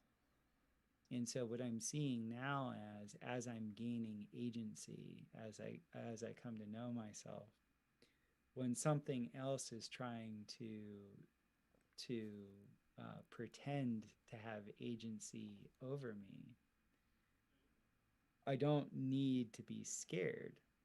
Like I don't need to act from a wounded state. In fact, I don't even feel like that's natural for me anymore. I think I've worked that out.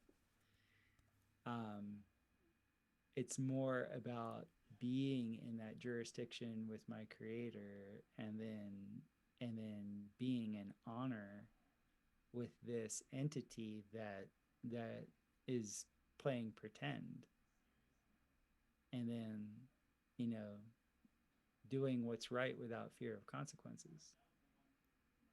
You know, I really think at the highest, my highest projection for the world, even though I think this is a private affair, is that people live that motto, you know, do what's right without fear of consequences.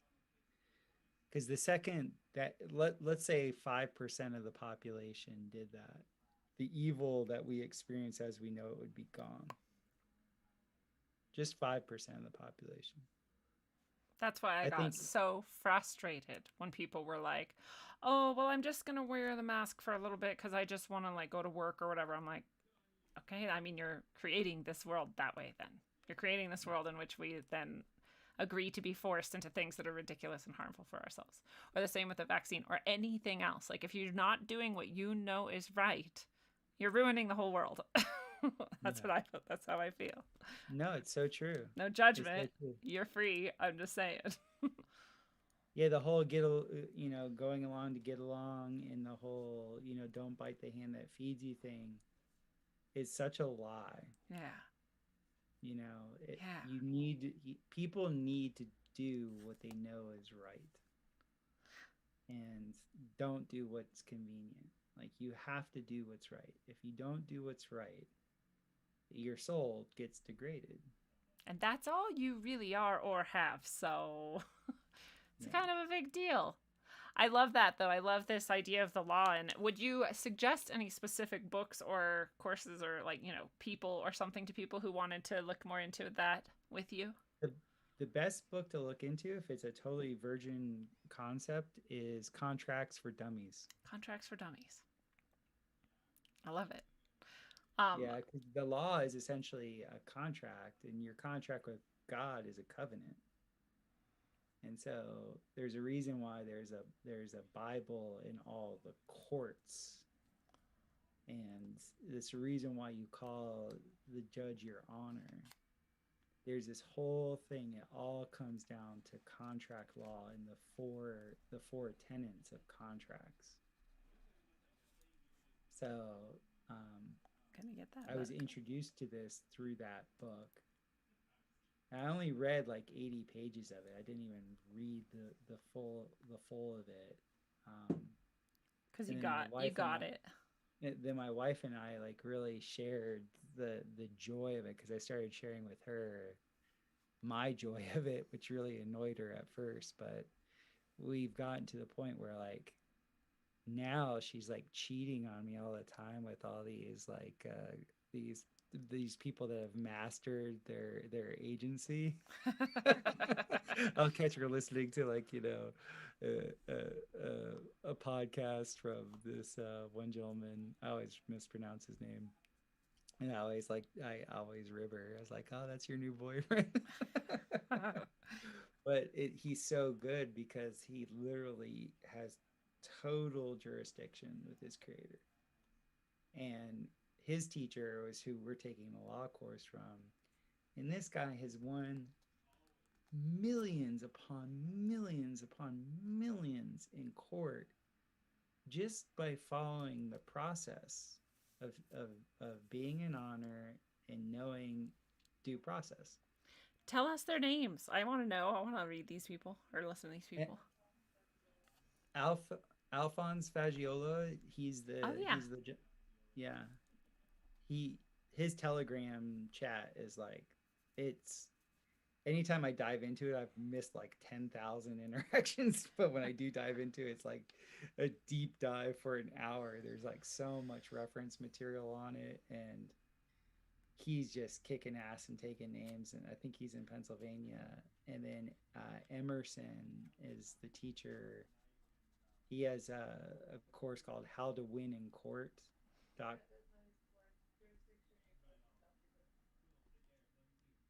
Which one? We're taking the How to Win in Court one, right? Yeah, that's Dr. Graves. Oh, Dr. Graves, excuse me. Dr. Graves is the one that we're taking his course.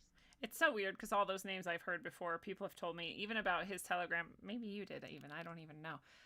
And then earlier today, I was literally taking a walk and I was thinking, like, I really need to get better at this, stuff in case I end up in court someday so that I know, like, what to say and how to hold myself. That, you know, Well, the cool thing is that most things I learn, I back into it from a very weird direction. So I really vibe with Tom Barnett because you know Tom Barnett, don't you? it sounds really familiar, maybe. He's an Aussie that like he's completely knows the law backwards and forward, but Maybe he's not. really talking to people about the more spiritual side of it. And it's more about really before you start like, filing, counterclaims and putting, affidavits out there and all that stuff, you really need to not be in this adversarial state in your consciousness. You need to eliminate the internal victim. Because like no matter what, if you identify as a victim, like if you think somebody's doing it to you, there will be somebody doing it to you. You've already agreed to it. Yeah.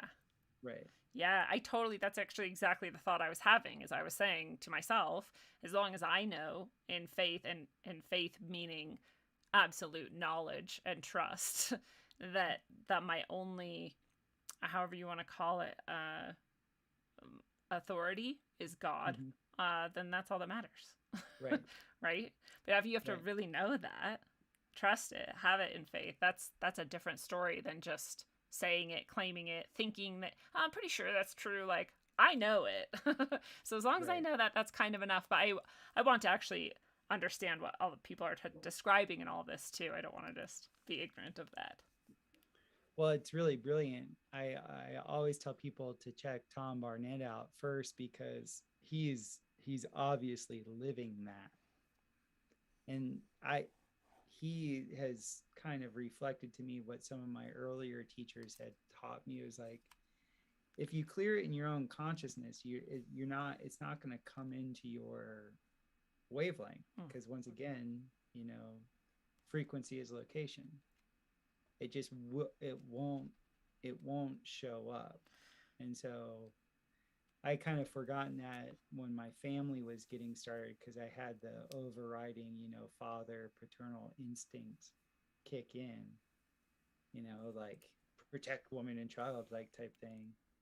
But I'm glad that I finally come back around to what I learned, 20 years ago. And it's this whole thing is like, it's really about taking responsibility for your internal world, bearing witness for God, and in bearing witness for God in that regard, you're in jurisdiction with the Creator. And when you're in that jurisdiction, the work is being done up there. It's like we said before, the spirit precedes the matter, or the soul is boss, however you want to describe that.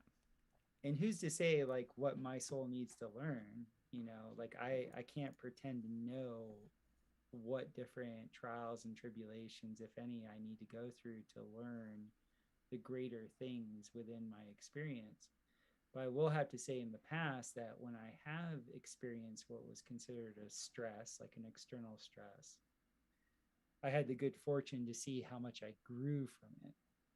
So whatever comes in front of me, I'm looking at as a learning experience. Like I can learn from this. Like I can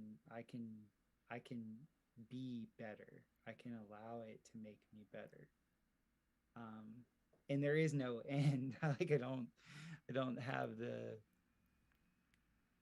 like life goes on. Yeah. So, there's no final form that we know of.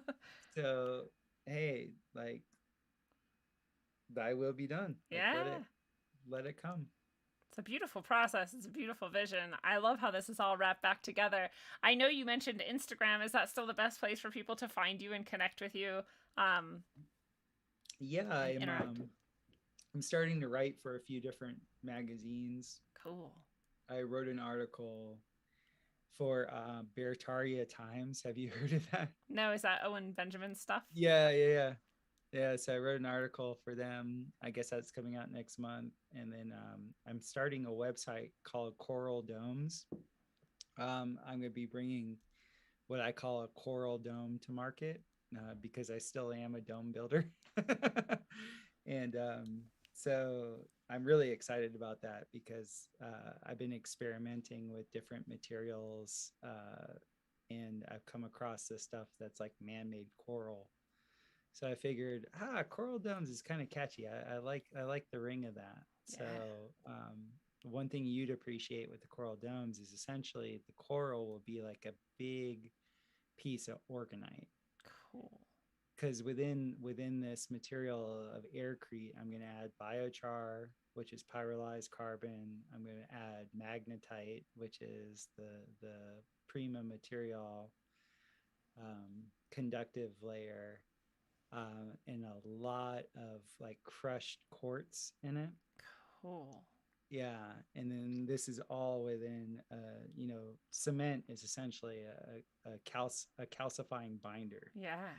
So that will have, a full mandala lattice that holds everything together. It's just like the mandala domes I've been building with regular cement, but I have this new medium to cover them with. So I'm pretty excited about that. I want one. So coraldomes.com is going to be the thing. Yeah, I just bought the URL, and so I'll be making a website and posting pictures for that. And then in the current time, Instagram biocharisma, because I still do the biochar, and so that's the biocharisma route, and that's all my current work is on there. That's perfect. I love it. And what is the last thing you want to share with people? Any final thoughts or messages? Yeah, I think if you take the time to understand that you were created in love, like you're literally here because your creator loves you, and like really allow yourself to feel that, then you understand the jurisdiction that you're really under. Amen. And fellow travelers of the path, it is a beautiful thing. This has been your analog electric concentric dose of wisdom according to the biocharismatic builder, Christopher Gardner. Chris, thank you so much for being here tonight and for being you. My pleasure. While the tender, tensile elasticity of your soul cannot break, do not fear. Ever move forward and know this. If you had already questioned everything and came out the other side, you wouldn't still be here on this journey. Keep moving, and until you transcend all space and time, travel well, aim for balance, and always look inside first. I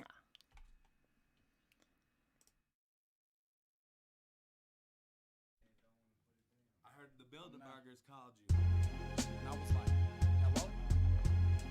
Hello? Ain't nobody answering shit, man. I mean, for real, man. I must have hung up.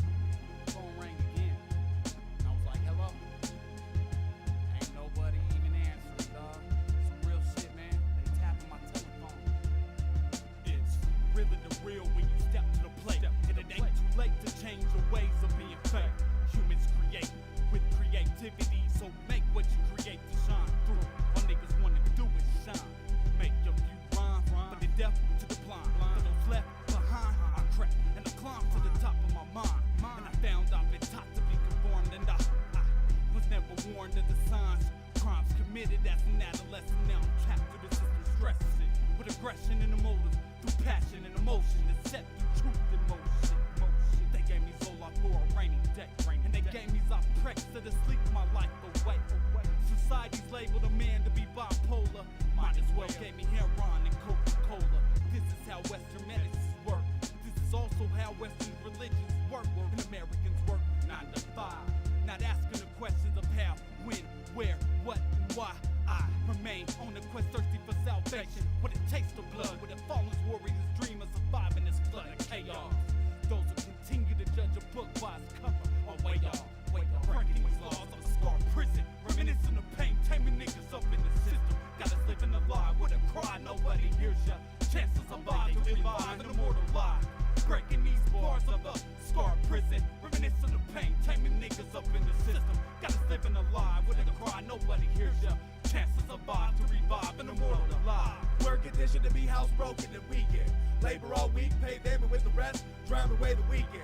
Wires and voltages set strategically to damage chakras. Make sure to take those prescriptions given to you by the doctor. Wash it down with contaminated water. Worship a holy father, eat trash food, remain drained for the slaughter. Mother Nature's now the Illuminati's daughter.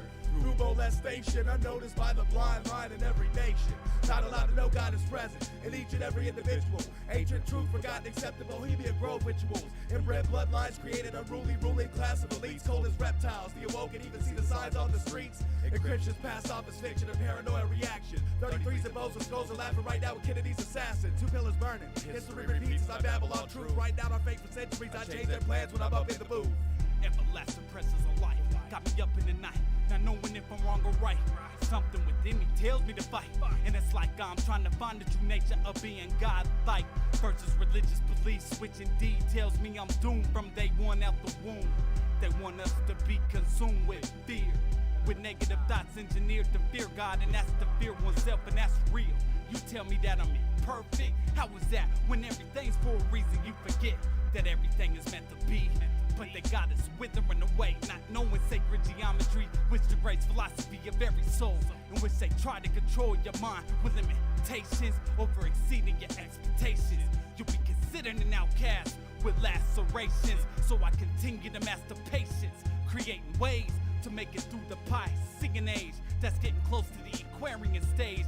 As I stand strong on my God-given rod, it's my life against all odds to penetrate these imprisoned walls that creates flaws and false laws. So y'all niggas better recognize before you die, before you had the chance to survive, and that's breaking these walls of a scar prison, reminiscing of pain, taming niggas up in the system. Got us living a lie with a cry, nobody hears ya.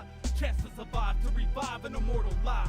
Breaking these bars of a scar prison, reminiscing of pain, taming niggas up in the system. Got us living a lie with a cry, nobody hears ya. Chance to survive, to revive an immortal lie. Breaking these bars of a scar prison, reminiscing of pain, taming niggas up in the system. Got us living a lie with a cry, nobody hears ya. Chance to survive, to revive an immortal lie. Breaking these bars of a scar prison, reminiscing of pain, taming niggas up in the system. Got us living a lie with a cry, nobody hears ya. Chance to survive, to revive an immortal